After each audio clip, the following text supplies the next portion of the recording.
ګرانو کتونکو تاجر اتحاد چې کوم کالز ورکړو هغې کې جماعت اسلامي امیر صاحب شاه حسین صاحب هم موجود دی، جنرال سیکرټري فواد هم موجود دی.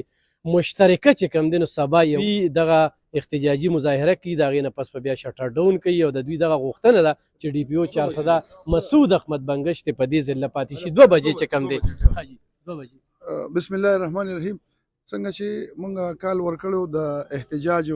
چې یاره نن 2 بجې به زمونږ احتجاجي نو پای کې جماعت اسلامي چې کوم شاه حسین صاحب د امیر او فواد جنرال سیکرټري هغه په کې مونږ سره شامل شو په دې احتجاج کې. نو د نن د دې شمولیت د وجه هغه احتجاج مونږ سبا ماسپښین 2 بجې که صدر صاحب ولاړ دي باقي خبرې باغیو کی او صدر صاحب تاسو بس وایي امیر صاحب سره خبره زه خو به دا وایم چې یقینا د 400 د امن و امان صورتحال او د 400 چې کوم مطلب دا د منشیاتو یو ضلع ده، دا په اول ځل باندې ډېر وخت بعد تقریبا د منشیاتو خلاف او دغسې د امن و امان صورتحال کې کافي بهتري راغلی وه. موبایل سنیچنګ ختم شوی دی، دغسې چې کوم قتل و غارت و هغه ډېر حده پورې کم شوی دی او دې نه علاوه نور د امن و امان صورتحال ډېر کافي حده پورې ښه شوی او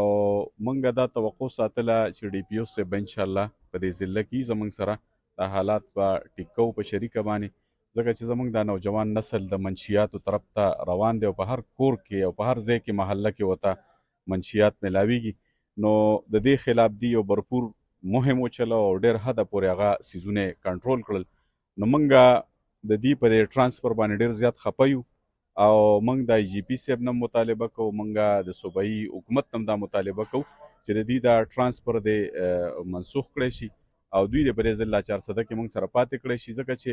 ډېر عمر بعد موږ دلته د امن و امان صورتحال کې ډېره زیاته بهتري وکتله. ډېر څیزونه ښه طرف ته روان و، تاجران پرسکون دي، طالب علمان پرسکون دي او دغسې خلک چې هغوی لګیا وو د دې انټي سټیټ خلک او هغه خلک چې هغوی د جرایم پیشه خلک هغوی ډېر حده پورې هغه خپل څیزونه دلته کنټرول شوي، خو دا د بدقسمتۍ نه دا فیصله راغله. موږ به انشاءالله سبا په دې باندې احتجاج هم کوو او موږ صوبایي حکومت ته هم وایو، آی جي پي ته هم وایو چې دا خپله فیصله واپس کړي او آی جي دغه ډي پي او صاحب مسعود احمد بنګش هغوی دلته پاتې کړی شي. افتیار خان سبا 2 بجې ستاسو اعوذ بالله من الشیطان الرجیم. انشاءالله سبا 2 بجې د تاجر اتحاد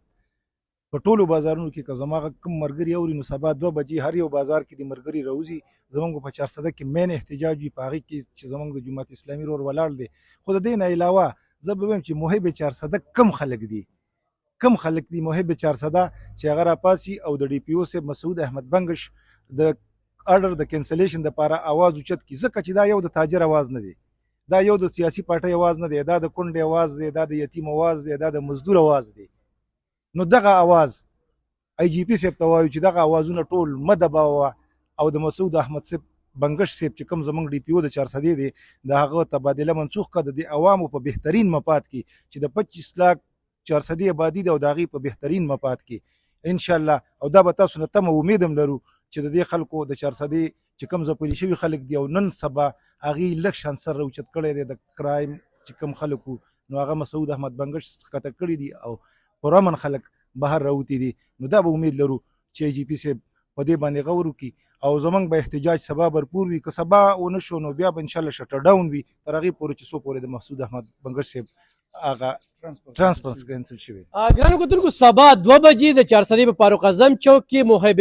400 خلکه چې کوم افتیار حسین سراب وي او حقیقت دی چې دغه داسې وختونو کې جماعت اسلامي بیا ټینګه ولاړی. نو نن هغوی د تاجر اتحاد سره په دې کې کلک او بلکې د 400 د خلکو دپاره په دې باندې بالکل سیاست نشته. سبا روز چې